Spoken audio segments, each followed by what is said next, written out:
Hyderabad necklace రోడ్లోని PV ghat వద్ద మాజీ ప్రధాని పీవీ నరసింహారావు జయంతి వేడుకలు ఘనంగా జరిగాయి. రాష్ట్ర ప్రభుత్వ ఆధ్వర్యంలో నిర్వహించిన ఈ వేడుకలో పీవీ కుటుంబ సభ్యులు, హోంమంత్రి మహమ్మద్ అలీ, మంత్రి సత్యవతి రాథోడ్, ఎమ్మెల్యేలు ఈటెల రాజేందర్, శంకర్ నాయక్ పాల్గొని నివాళులర్పించారు. పీవీ నరసింహారావు బహుభాషా కోవిదుడని, తెలంగాణ ప్రాంత విముక్తి కోసం పోరాటం చేసిన యోధుడని ఈటెల రాజేందర్ కొనియాడారు. ముఖ్యమంత్రి స్థాయి నుంచి అంచెలంచెలుగా ఎదిగి దేశ ప్రధాని అయ్యారని మంత్రులు కొనియాడారు.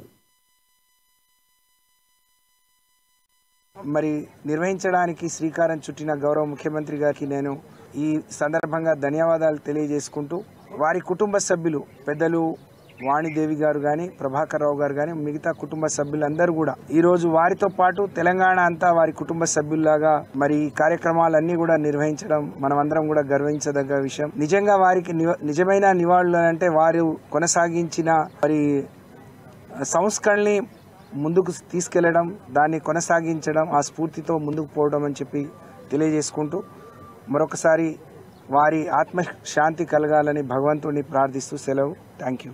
ఒక మారుమూలు గ్రామంలో జన్మించినటువంటి పివి నరసింహారావు గారు అంచెలంచెలుగా ఎదిగి సమైక్య ఆంధ్రప్రదేశ్ రాష్ట్రానికి ఒక మంత్రిగా, ఒక ముఖ్యమంత్రిగా పనిచేయడమే కాకుండా యావత్ భారతదేశానికి మొట్టమొదటి తెలుగు ప్రధానమంత్రిగా, ఒక తెలుగువాడు ప్రధానమంత్రిగా అయినటువంటి శుభ సందర్భం. వారి కట్టుబొట్టు, వారి యొక్క డ్రెస్ చూస్తే తెలుగుతనం ఉట్టిపడేలా ఉండేటువంటి సందర్భం.